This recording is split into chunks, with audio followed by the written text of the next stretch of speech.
السلام عليكم ورحمة الله وبركاته. الحمد لله نحمده ونستعينه ونستغفره ونعوذ بالله من شرور أنفسنا من سيئات أعمالنا من يهده الله فلا مضل له ومن يضلله فلا هادي له ونشهد أن لا إله إلا الله وحده لا شريك له ونشهد أن سيدنا وسندنا ومولانا محمدا عبده ورسوله صلى الله تعالى عليه وعلى آله وأصحابه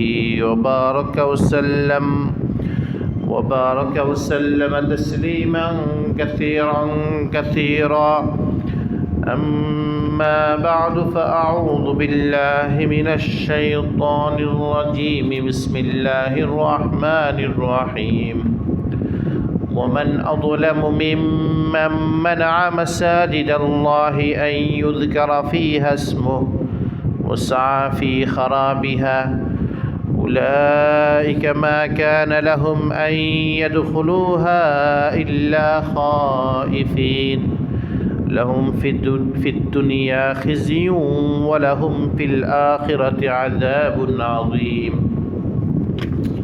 ولله المشرق والمغرب فأينما تولوا فثم وجه الله إن الله واسع عليم وقالوا اتخذ الرحمن ولدا سبحانه بل له ما في السماوات والأرض كل له قانتون بديع السماوات والأرض وإذا قضى أمرا فإنما يقول له كن فيكون وقال الذين لا يعلمون لولا يكلمنا الله أو تأتينا آية كذلك قال الذين من قبلهم مثل قولهم تشابهت قلوبهم قد بينا الآيات لقوم يوقنون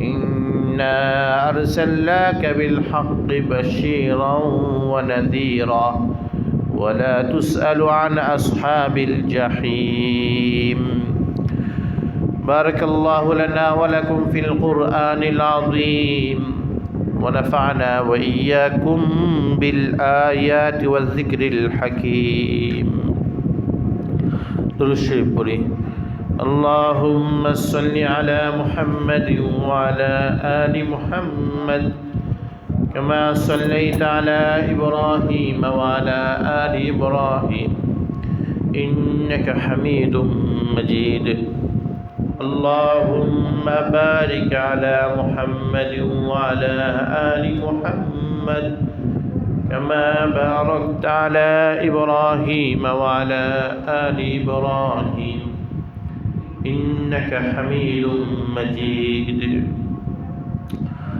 আজকের এই জুমা পূর্ব বয়ানের মজলিসে সমবেত মুসলিয়ানে কেরাম, সম্মানিত মুরব্বী সাহেবান, আল্লাহ রাব্বুল আলামিনের আলিশান দরবারে অসংখ্য অগণিত শুকরিয়া জ্ঞাপন করছি, যিনি আমাদেরকে জুমার নামাজ আদায় করার জন্য আল্লাহর ঘর মসজিদে আসার তৌফিক দান করেছেন। আল্লাহর এই নিয়ামতের শুকরিয়া আদায়ের জন্য অন্তর থেকে একবার কালিমাতুশ শুকর আদায় করি আলহামদুলিল্লাহ। রাসূলুল্লাহ সাল্লাল্লাহু আলাইহি ওয়াসাল্লামের জীবনের আগমনের আগে যে যুগটা ছিল, এই যুগটাকে বলা হইতো জাহিলিয়াতের যুগ। আরবিতে বলা হয় আইয়ামে জাহিলিয়াত। জাহিলিয়াত শব্দের অর্থ হলো মূর্খতা, অজ্ঞতা, অন্ধকার, গোঁড়ামি, এই সব অর্থ হলো জাহিলিয়াতের অর্থ। বনি ইসরায়েলের সর্বশেষ নবী হযরত ঈসা আলাইহিস সালাতু ওয়াস সালাম, তার দুনিয়া থেকে চলে যাওয়ার আনুমানিক 500 বছর পরে বিশ্বনবী সাইয়্যিদুল মুরসালিন খাতামুন নবিয়্যিন রাহমাতুল লিল আলামিন হযরত মুহাম্মদুর রাসূলুল্লাহ সাল্লাল্লাহু আলাইহি ওয়াসাল্লাম দুনিয়াতে আসেন। তাহলে এই কথাটা বুঝে থাকলে বলেন, বনি ইসরায়েলের সর্বশেষ নবীর নাম কি? হযরত ঈসা আলাইহিস সালাতু ওয়াস সালাম। তার কত বছর পরে গিয়ে, আনুমানিক কত বছর পরে গিয়ে বিশ্বনবী দুনিয়াতে আসছেন? 500 বছর পর। হযরত ঈসা আলাইহিস সালামের পর থেকে নবীজির পর্যন্ত এই 500 বছর, এই 500 বছরকে বলা হয়েছে আইয়ামে জাহিলিয়া, মূর্খতার যুগ, অন্ধকার যুগ, গোলামির যুগ, অজ্ঞতার যুগ, ভ্রান্ততার যুগ, আইয়ামে জাহিল। জাহিলুল যুগের অপকর্ম কি বর্তমান দুনিয়াতে আমাদের মধ্যেও সেইগুলো কাজ করে। জাহিলুল যুগের সব কিছু আমাদের মধ্যে না আসলেও অনেক কিছু আমাদের মধ্যে আসে। এই আইয়ামে জাহিলিয়াতের যুগের মধ্যে একটা গলত কাজ ছিল যে তৎকালীন সময়ে আইয়ামে জাহিলিয়াত বা জাহিলিয়াতের যুগের মধ্যে কাবা শরীফ, মক্কা শরীফের তোয়াফ, এই মক্কা শরীফের তোয়াফ এটা সবাই করতে পারত।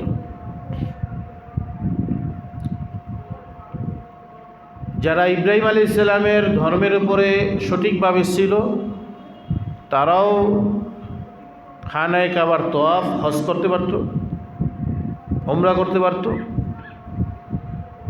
আর যারা শিরিক করত, মূর্তির পূজা করত, পাথরের পূজা করত, চন্দ্রের পূজা করত, সূর্যের পূজা করত, আগুনের পূজা করত, ব্যক্তির পূজা করত, কবরের পূজা করত, তারাও খানায়ে কাবার তোয়াফ করতে পারত, তারাও হজ করতে পারত, তারাও উমরা করতে পারত।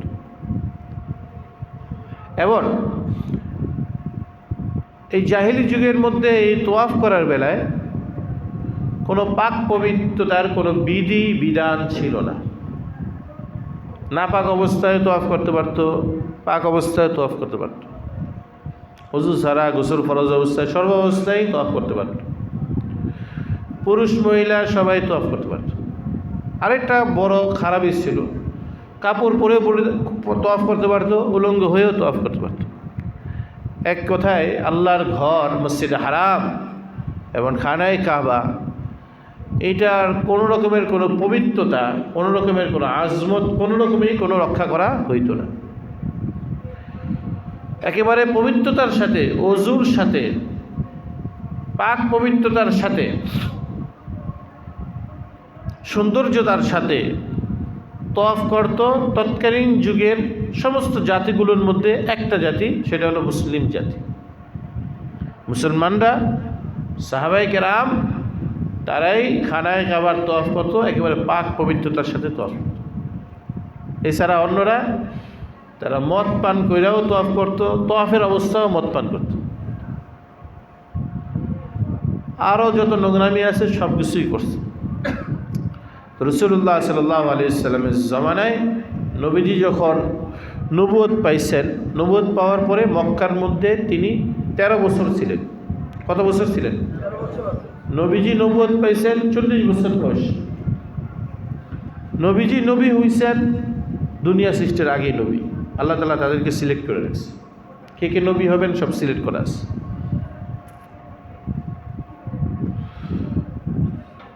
একটা ইমারত, একটা প্রাসাদ, একটা বিল্ডিং, একটা বাড়ি তৈরি করার আগে ইঞ্জিনিয়ারের মাথায় যেমন প্ল্যান থাকে, নকশা থাকে, ওখানে বেডরুম হবে, ওখানে বেলকনি হবে, ওখানে কিচেন হবে, ওখানে টয়লেট হবে, এরকম ইঞ্জিনিয়ারের মাথায় নকশা করা থাকে কি না? ঠিক দুনিয়া সৃষ্টির আগেই সমস্ত নবীদের নবুয়তে এভাবে আল্লাহ তাআলা নকশা করে রাখছে। কিন্তু প্ল্যান হওয়ার পরে পরবর্তীতে বিল্ডিংটা যখন খাড়া হয় তখন দেখা যায় যে এই নকশা মোতাবেকই ওই জায়গায় এটা হয়েছে, ওই জায়গায় এটা হয়েছে, এই জায়গায় ওইটা হয়েছে। পরে এটা প্রকাশ পায়, আগে এটা প্রকাশ পায় না। আগে খালি মাঠ কি হবে না হবে পরে শুধু ইঞ্জিনিয়ারের মাথায় থাকে, বাড়িওয়ালার মাথায় থাকে। সমস্ত ফেরেশতারা, সমস্ত মাখলুকাত তারা জানতেন কে নবী হবেন এগুলো আগে। কিন্তু এটা ওপেনিং যে ঘোষণা, এলান, এটা নবীজি সাল্লাল্লাহু আলাইহি ওয়াসাল্লাম 40 বছর বয়স যখন হয়েছে তখন তার নবুয়তের ঘোষণাটা হয়েছে। ছোট বাচ্চা আমাদের সামনে ঘুরে, আমরা জানি না সে আলেম হবে না হাফেজ হবে না কি হবে না হবে, আমরা কিচ্ছু জানি না। আমাদের সামনে ঘোরাফেরা করে, চলাফেরা করে। কিন্তু যখন তার হেফজ শেষ হয় তখন ঘোষণা হয় সে হাফেজ হয়েছে। যখন সে বুখারী শরীফ পড়া শেষ করে তখন ঘোষণা হয় সে মাওলানা হয়েছে। যখন সে ফতুয়ার কিতাব, ফতুয়া শামী এগুলো পড়ে তখন সে ঘোষণা হয় সে মুফতি হয়েছে, ফকিহ হয়েছে। ঠিক আল্লাহ রাব্বুল আলামিন রাসূল আকরাম সাল্লাল্লাহু আলাইহি ওয়াসাল্লামের নবুয়তের ঘোষণা, এটা নবীজির বয়স যখন 40 বছর তখন ঘোষণাটা দিয়েছে।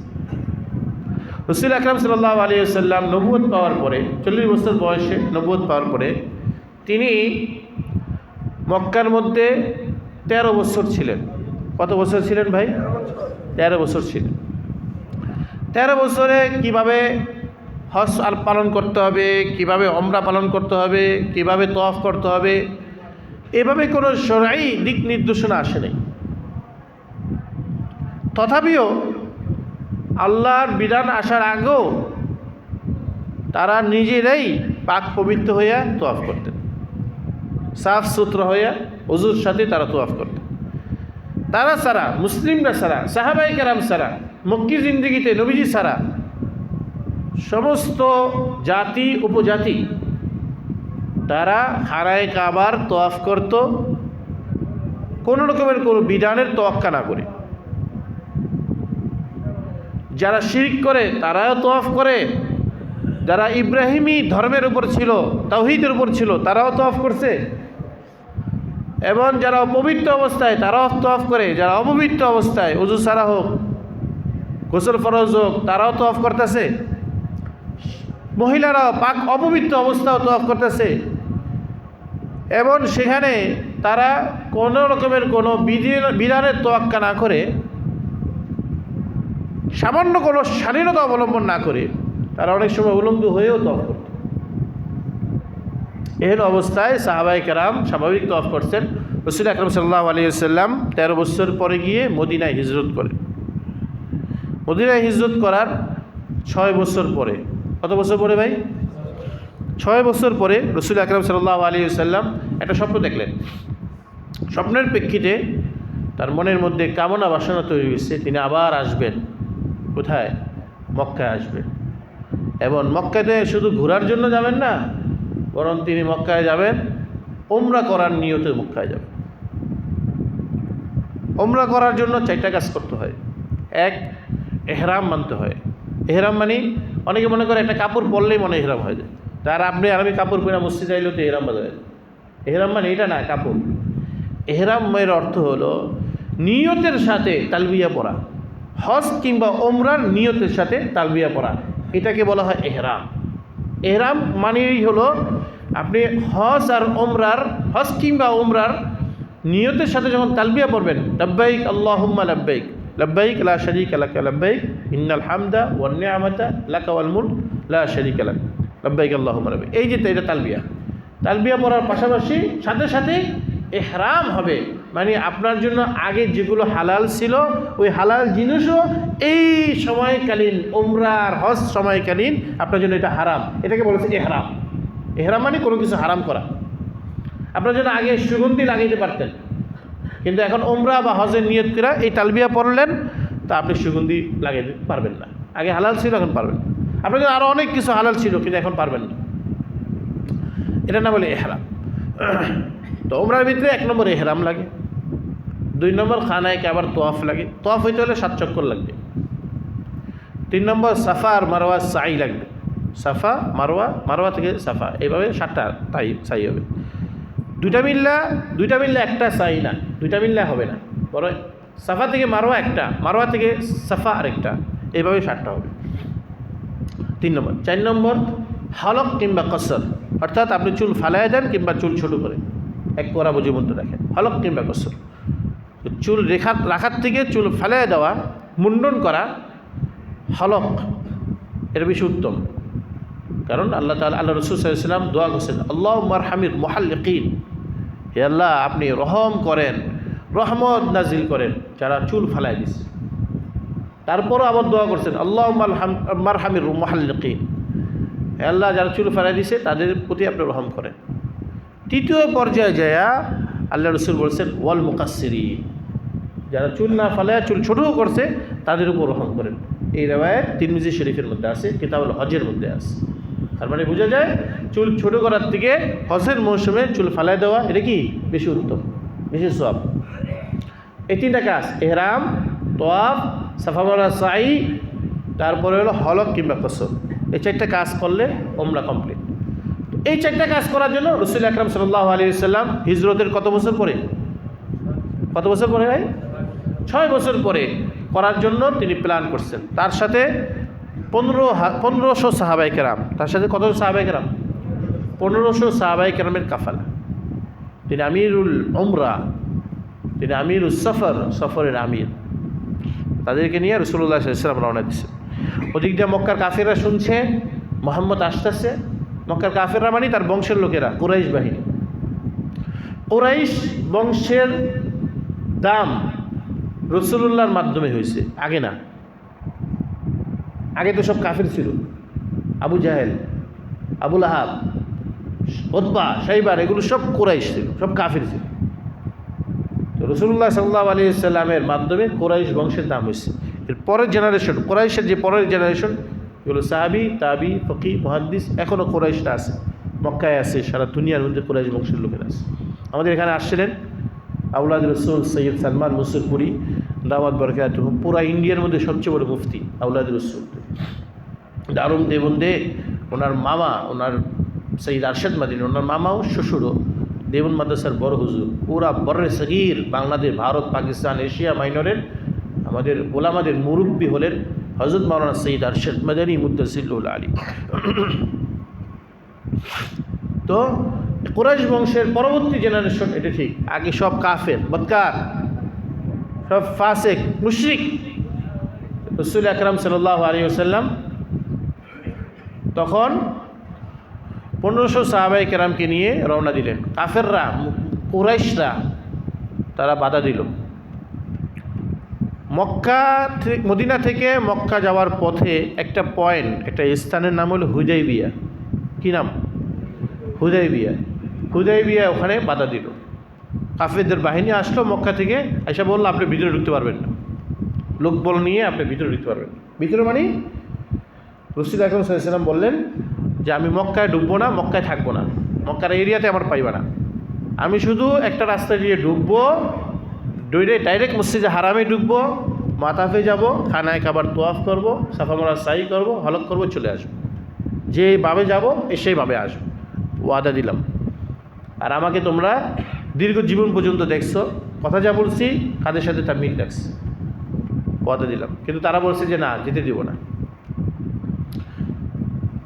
যারা ভালো মানুষ তাদের কোনো কাজে বাধা দিতে নেই, তার রিঅ্যাকশন হয়। সব বাধা দিতে পারেন, দুষ্ট লোকদের আপনি বাধা দিবেন, কিন্তু ভালো লোকদের যখন বাধা দিবেন তো রিঅ্যাকশন হবে। এরকম রিঅ্যাকশন পৃথিবীতে হয়েছে না? এরকম রিঅ্যাকশন হবে।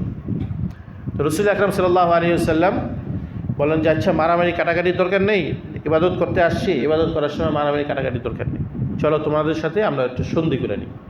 তো সন্ধি হয়, দুই পক্ষের মধ্যে সন্ধি হয়। হযরত ওমর রাদিয়াল্লাহু তাআলা আনহু, তিনি প্রাথমিক অবস্থায় মনক্ষুণ্ণ ছিলেন। তিনি বলছেন কোনো সন্ধি মন্দির দরকার নেই, ডাইরেক্ট ঢুকবো, যে বাধা দিব আর কল্লা উড়াই দিব, আর স্ত্রীর বিধবা বানায় দিব, তারপরে সন্তানকে এতিম বানায় দেব, আর মায়ের কোল খালি করে দেব, বাপেরে সর্বহারা করে দেব। কোনো রকমের কোনো সন্ধি দরকার। রাসূল আকরাম সাল্লাল্লাহু আলাইহি ওয়াসাল্লাম কোরআনের আয়াত বলেন ওয়াসুলহু খায়র, সন্ধি করা, এই জায়গায় সন্ধি করা মঙ্গল। কিছু কিছু ক্ষেত্রে সন্ধি করা, সমঝোতা করা, এটা মঙ্গল। এই আয়াত এই কথা বলে, আল ইবরাতু বিউমুমিল লফজ লা বিখুসুসিল মাওরাদ। উসুলি ফিকার মধ্যে উসুল আছে যে কোনো কোনো ক্ষেত্রে আয়াতের ব্যাপক অর্থ ধরতে হয়। এই আয়াতের ব্যাপক অর্থ ধরলে এটা বোঝা যায় যে শুধু ওই হুদায়বিয়ার সময় সন্ধি, এই সন্ধি না, বরং এই আয়াত দ্বারা এটাও বোঝা যায় যে কোনো সময় যে কোনো পর্যায়ে যদি মঙ্গল হয় তাহলে সন্ধি করাটা উত্তম। বিবাদ, সংঘর্ষ, সাংঘর্ষিকতার থেকে সন্ধি করাটা উত্তম। রাসূল আকরাম সাল্লাল্লাহু আলাইহি ওয়াসাল্লাম সন্ধি করে চলে আসলেন। আল্লাহ তাআলা কাফেরদের এই আচরণটা আল্লাহ তাআলার কাছে অত্যন্ত নাগওয়ার, খারাপ মনে হয়েছে।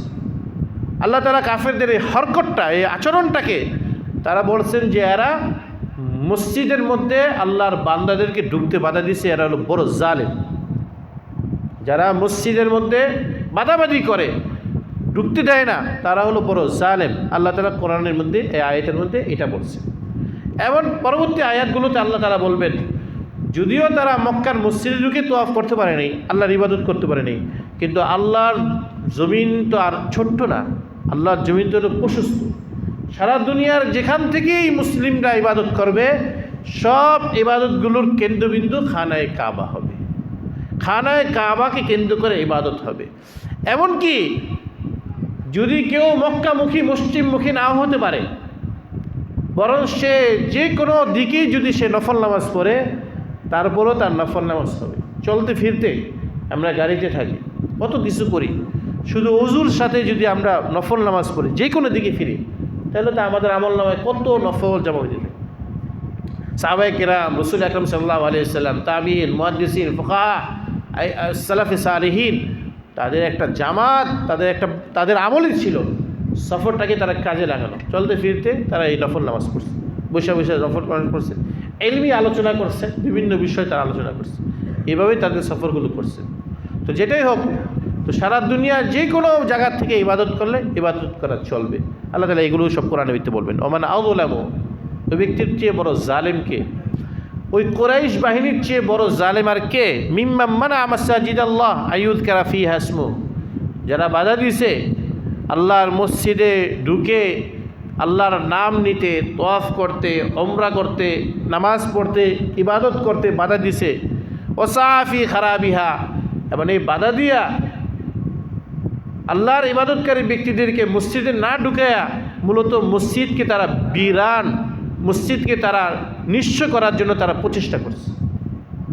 এই যে কাজগুলো যারা করে, সেই যুগে, এই যুগে এবং সামনের যুগে যারা এই ধরনের কাজ করবে, আমান আজদামু, তাদের চেয়ে বড় জালেম আর কে হতে পারে? তারাই হলো দুনিয়ার মধ্যে সবচেয়ে বড় জালেম। আল্লাহর ঘরে আল্লাহর বান্দাদের ইবাদত করতে বাধা দেওয়া, শুধুমাত্র রেশারেশির প্রেক্ষিতে, শুধুমাত্র স্বার্থের কারণে বাধা দেওয়া, এর চেয়ে বড় জালেম আর কিছু হতে পারে না। উলাইকা মা কানা লাহুম আইয়াদখুলুহা ইল্লা খায়ফিন, অথচ তাদের জন্য উচিত ছিল তারাও আল্লাহর ঘরে ঢুকবে ইল্লা খায়ফিন, আল্লাহকে ভয় করে।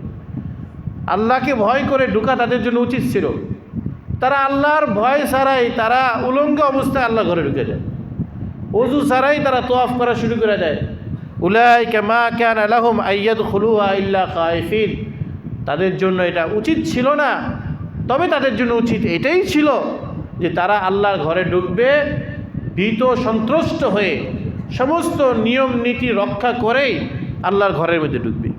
লাহুম ফিদ দুনিয়া খিজ, তা এই ধরনের কাজ যারা করে, যারা মসজিদের মধ্যে গ্রুপিং করে এবং মসজিদের মধ্যে আল্লাহর বান্দাদের ঢুকতে বাধা দেয়, লাহুম ফিদ দুনিয়া খিজুন, তাদের জন্য দুনিয়াতে লাঞ্ছনা থাকে, অপমান থাকে। ওয়ালাহুম ফিল আখিরাতি আযাবুন আযীম, আর আখিরাতে তাদের জন্য রয়েছে কঠিন শাস্তি। দুনিয়াতে আল্লাহর বান্দাদের মসজিদে ঢুকতে বাধা দেওয়া, ইবাদত করতে বাধা দেওয়া, কোনো ফিতনা থেকে ইবাদত করতে বাধা দেওয়া, এটাও এক ধরনের ফিতনা, এটাও এক ধরনের জুলুম। এই ধরনের যারা কাজ করে, লাহুম ফিদ দুনিয়া খিজিউন, তাদের জন্য দুনিয়ার মধ্যে অপদস্থতা থাকবে, লাঞ্ছনা থাকবে। ওই ধরনের কুফারদের, কুরাইশদের দুনিয়াতে লাঞ্ছনা হয়েছে। আবু জাহেল, সে বদরের মধ্যে তার লাঞ্ছনাকর অবস্থায় সে মারা গেছে। আবুল আহাব শরীর দুর্গন্ধ হয়ে গেছে, মক্কা থেকে সরাইয়া দূরে ফেলায় দিয়ে আসছে স্ত্রী, সেখানে সে পচে গলে নষ্ট হয়ে মারা গেছে।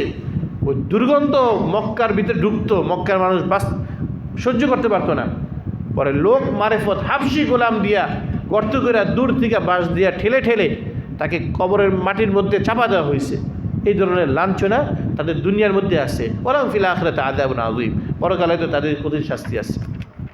আল্লাহ বলেন ওয়ালিল্লাহিল মাশরিক ওয়াল মাগরিব, তাদের জন্য আল্লাহর তো পুরো পৃথিবী আল্লাহর, মক্কা তো শুধু না। ওয়ালিল্লাহিল মাশরিক ওয়াল মাগরিব, পূর্ব এবং পশ্চিম, এরকমভাবে উত্তর আর দক্ষিণ সবটাই আল্লাহর। ফাইনামা তুওয়াল্লু ফাসাম্মা ওয়াজহুল্লাহ, যেখানেই থাকো সেখানেই আল্লাহ আছে, যেই মুখী হও সেখানে কি আল্লাহ আছে। না মসজিদে যখন আসি তখন মনে করি যে আল্লাহ আছেন, এই জন্য নামাজটা ঠিকঠাক করে পড়ি, নামাজ উল্টাপাল্টা না করি। কিন্তু আমাদের অনুভূতি এটা না, আমাদের অনুভূতি এটা থাকা দরকার। আমি যখন দোকানে থাকি তখনও সেখানে আল্লাহ আছেন, আমি আল্লাহর মুখী হয়ে আসি। আমি কীভাবে মিথ্যা কথা বলে মালামাল বিক্রি করি, কীভাবে মানুষকে ঠকাই। ইন্নাল্লাহা ওয়াসিউন আলিম, নিশ্চয় আল্লাহ তাআলা ওয়াসিউন প্রশস্ত, আলিম সব কিছু জানেন। আল্লাহ তাআলা প্রশস্ত, আল্লাহ তাআলা কোনো স্থানে সীমাবদ্ধ না। আল্লাহ তাআলা কোনো স্থানে লা ইয়াতামাক্কানু ফি মাকানিন ওয়ালা ইয়াজরি আলাইহি জামানু, আকায়েদুন নাসাফিয়া কিতাবের মধ্যে আছে। আল্লাহ তাআলাকে কোনো স্থানাবদ্ধ করার প্রয়োজন নেই, তিনি সব জায়গার মধ্যেই দেখতে পান, সব জায়গার মধ্যে আছে। এবং তার কোনো যুগ নাই, যেমন আমরা এই যুগে আছি, সামনে 20-30 বছর পরে বা 50 বছর পরে আমাদের এখানে কয়জন ভাই থাকবে খুঁজেই পাওয়া যাবে না। আমাদের আগে যারা ছিলেন তাদের তো হদিস নেই, কোনো খবরই নেই, কোথায় গেছে, কোথায় তারা চলে গেছে, কোনো খবর নেই। ওয়ালা ইয়াজরি আলাইহি জামানুন, আল্লাহর জন্য কোনো জমানা, কোনো যুগ, কোনো কাল, কোনো সময়, কোনো টাইম নেই। দুনিয়া সৃষ্টির আগে এখন সবসময় আল্লাহ তাআলা আছেন, সবসময় থাকবেন। এই জন্য ইন্নাল্লাহা ওয়াসিউন, আল্লাহ হলেন প্রশস্ত, সব জায়গায় আছে। ইবাদত মসজিদও করেন, ঘরে করেন। ফরজ ইবাদত মসজিদে করা উত্তম, ঘরে পড়া জায়েজ। ফরজ ইবাদত, ফরজ নামাজ ঘরে জায়েজ, কিন্তু মসজিদে উত্তম, কারণ মসজিদে জামাত হয়, মসজিদে উত্তম। ঘরে যদি কেউ জামাত করে তাহলে এটাও একটা উত্তম কাজ। কিন্তু আমরা কতজনই বা ঘরে জামাত করি? মসজিদে আসলে নামাজ পড়া হয়, ঘরেই তো নামাজ পড়া হয় না। নফল ইবাদত মসজিদের চেয়ে ঘরে উত্তম, কিন্তু আমরা যা নামাজ পড়ি সব মসজিদের ভিতরেই পড়ি। রেগুলার তো নামাজই নাই, কিন্তু যা নামাজ পড়ি সব মসজিদেই পড়ি।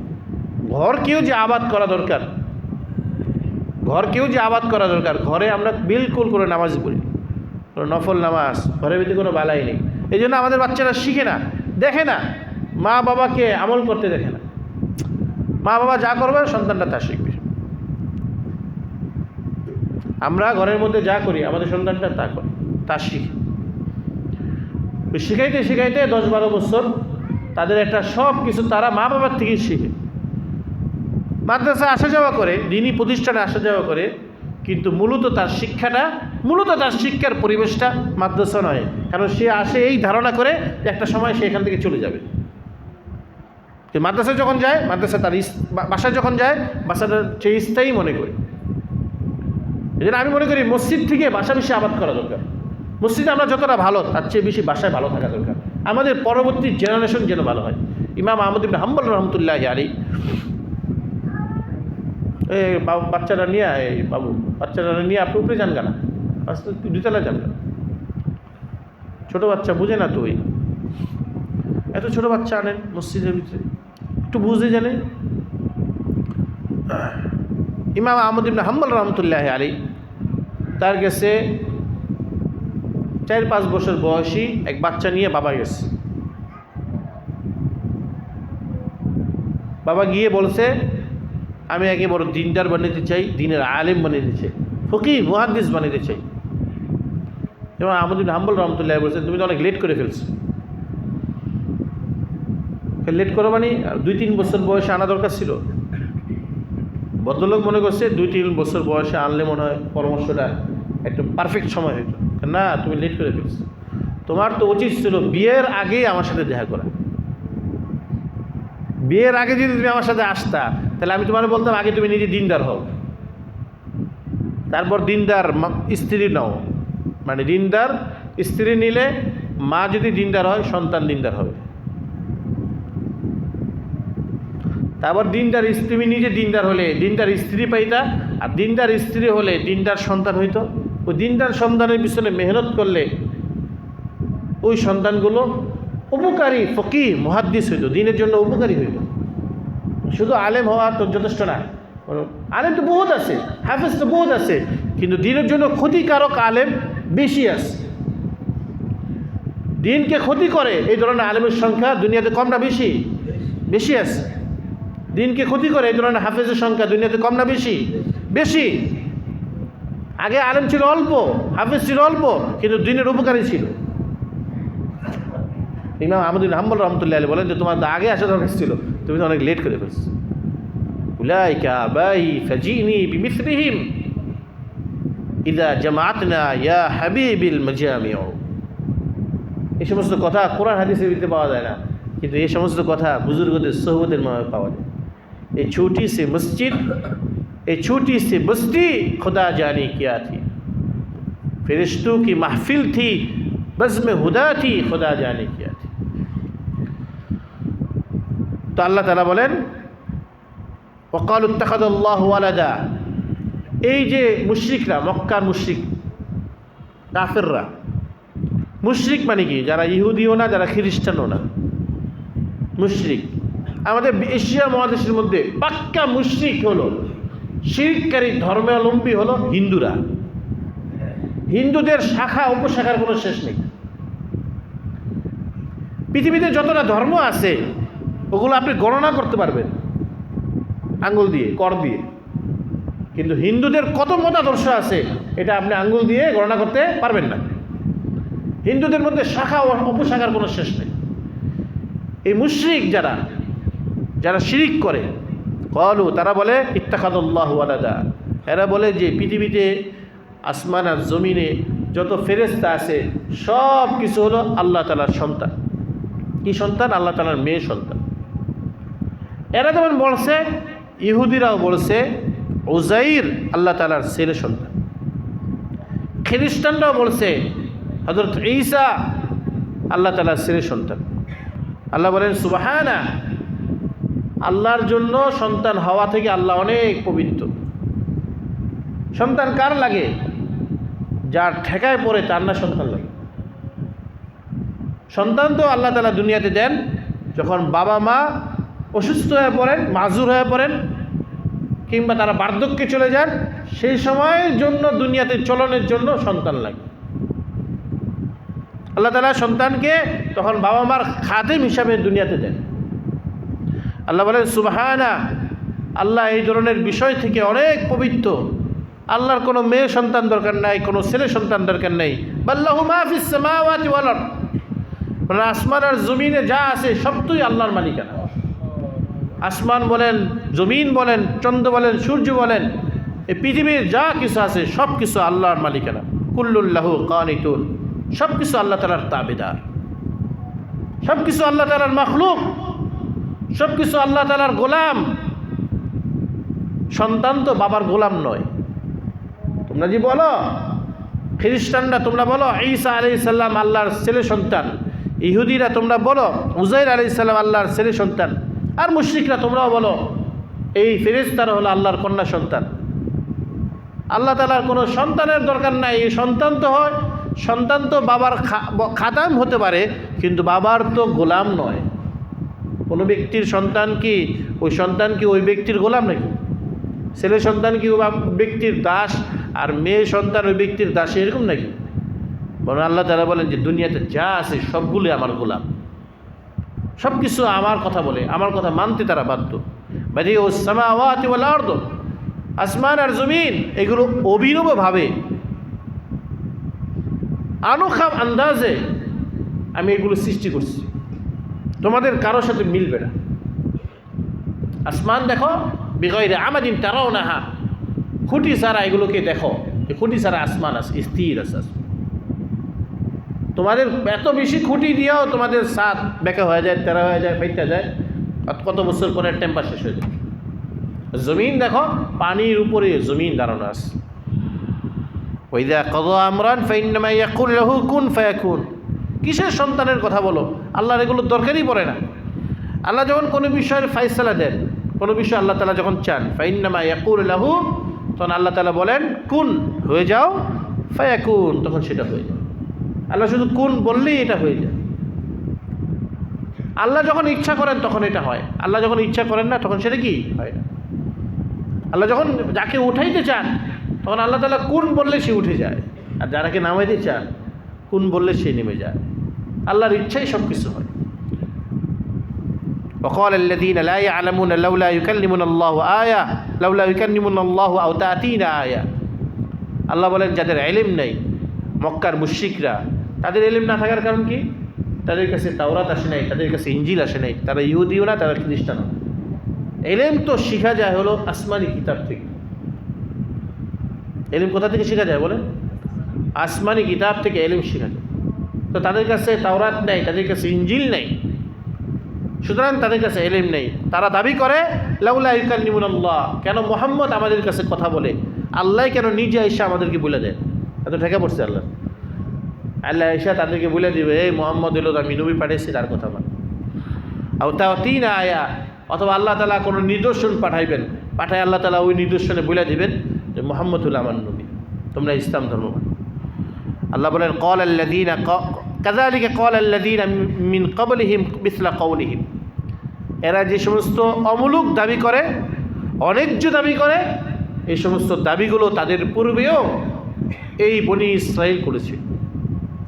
বনি ইসরাইলও হযরত মুসা আলাইহিস সালামের কাছে বলছে যে আমাদেরকে আল্লাহকে দেখাও। তুমি যে তাওরাত নিয়ে এলা তুর পাহাড় থেকে, আমরা তো দেখি না আল্লাহ দিছেন অন্য কেউ দিছে, আল্লাহকে দেখাও। বনি ইসরাইলদেরকে আল্লাহ তাআলা তুর পাহাড়ে নিয়ে সেখানে তাদের গজব দিয়ে তাদেরকে মেরে ফেলছে। যখন তারা মক্কার কাফেররা রাসূলুল্লাহর কাছে এই দাবিটা করছে, তখনও কিন্তু বনি ইসরাইলদের মতো আল্লাহ তাআলা তাদেরকে নিয়ে একটা পাহাড়ের উপর নিয়ে আল্লাহকে দেখায়া তাদেরকে গজব দিয়ে মেরে ফেলতে পারতেন। কিন্তু আল্লাহ তাআলা এটা করেন নাই, তাদের বেলায় করছেন, বনি ইসরাইলের বেলায় করছেন, মক্কার কাফেরদের বেলায় করেন নাই। কেন করেন নাই? এই জন্যই করেন নাই, আল্লাহ তাআলার ইচ্ছাই ছিল, আল্লাহর তাকদিরে লেখাই ছিল, আল্লাহর এটা কামনাই ছিল যে মক্কার কাফেরদেরকে ধ্বংস না কইরা এদের পরে যে জেনারেশন হবে, এই কাফেরের বাচ্চা যারা হবে, তারা যেন ঈমান নিয়ে তারা যেন প্রকৃত সাহাবী হইতে পারে, এটা আল্লাহর ইচ্ছা ছিল। পরবর্তী প্রজন্ম মুসলিম হওয়ার স্বার্থে আল্লাহ তাআলা এদেরকে বলেননি। তাশাবাহাত কুলুবুহুম, আল্লাহ শুধু এতটুকু বললেন যে এদের কথা মিলে যায়। ওদের দাবি মানছি বলে এদের দাবি মানবো না। ওদের দাবি মানার অর্থ এটা নয় যে ওদের মঙ্গল করছি, বরং ওদেরকে তুর পাহাড়ে যা ধ্বংস করছি। আর এদের কথা মানি নাই বলে এদেরকে মঙ্গল করি না এমন না, বরং কথা না মানাটাই মঙ্গল ছিল। কদ বায়্যানাল আয়াত লিকাওমিন ইউকিনুন, আল্লাহ তাআলা বলেন এভাবে অনেক নিদর্শন আমি মুমিন বান্দাদের কাছে, বিশ্বাসী মানুষের কাছে পেশ করি। যারা মানে তারা অনেক নিদর্শনগুলো নিজে নিজেই আবিষ্কার করে। চন্দ্রের সূর্যের প্রখরতা, এই আল্লাহ তাআলার বিভিন্ন সৃষ্টিজীবীর মধ্যে চিন্তা ভাবনা করি, আর এগুলো আল্লাহ তাআলা নিদর্শনগুলো দেখে আল্লাহকে চিনতে পারে। ইন্না আরসালনাকা বিল হাক্কি বাশীরা ওয়া নাযীরা, আল্লাহ বলেন হে নবী মুহাম্মদ, তাদের এই দাবির পিছনে যদি থাকেন, তাদের এই অমূলক কথার পিছনে থাকেন, তাদের এই যে বিভিন্ন আপত্তির পিছনে যদি থাকেন, আপনার মাথা নষ্ট হয়ে যাবে। আপনার কাজ তো এই, ইন্না আরসালনাকা বিল হাক্কি বাশীরা ওয়া নাযীরা, আপনাকে আমি পাঠাইছি সত্য ধর্ম নিয়ে, যারা মানবে তাদেরকে বাশীর, তাদেরকে জান্নাতের সুসংবাদ দিবেন, আর যারা মানবে না, দ্বীনে ইসলাম যারা মানবে না, তাদেরকে নাযীর, তাদেরকে জাহান্নামের শাস্তির কথা বলবেন। দুইটা কাজ বলে দেন। ছাত্র কাছে বলে দেন, শিক্ষক ছাত্রকে বলে দিবে যে তুমি এইগুলো ভালো মতন পড়াশোনা করে পরীক্ষায় ভালো রেজাল্ট করতে পারো, আর পড়াশোনা না করলে তুমি লাড্ডু পাইবে, আর কি পাইবে। আপনি সহজভাবে এটুকু বলে দেন যে যারা মানবা তাদের জন্য আমি বাশীর, জান্নাতের সুসংবাদ দিতেছি, আর যারা মানবা না তাদের জন্য আমি নাযীর, জাহান্নামের ভয় দেখাইতেছি। ওয়ালা তুসআলু আন আসহাবিল জাহিম, আপনাকে জিজ্ঞাসা করা হবে না কেন এরা জাহান্নামে গেল, কারণ এরা নিজের কর্মের কারণেই তারা জাহান্নামে গেছে। আপনাকে তার জাহান্নামীদের সম্পর্কে জিজ্ঞাসা করা হবে না। তবে হ্যাঁ, তাদের কাছে সত্য বিষয়টা পৌঁছে কিনা, হকের বিষয়টা পৌঁছে কিনা, ইনসাফের কথাগুলো তাদের কান পর্যন্ত পৌঁছে কিনা, এই দায়িত্ব আপনার সাহাবী এবং তামাম মুসলমানের। আল্লাহ তাআলা আমাদেরকে আমল করার তৌফিক দান করুন। ওয়া আখিরু দাওয়ানা আলহামদুলিল্লাহি রাব্বিল আলামিন।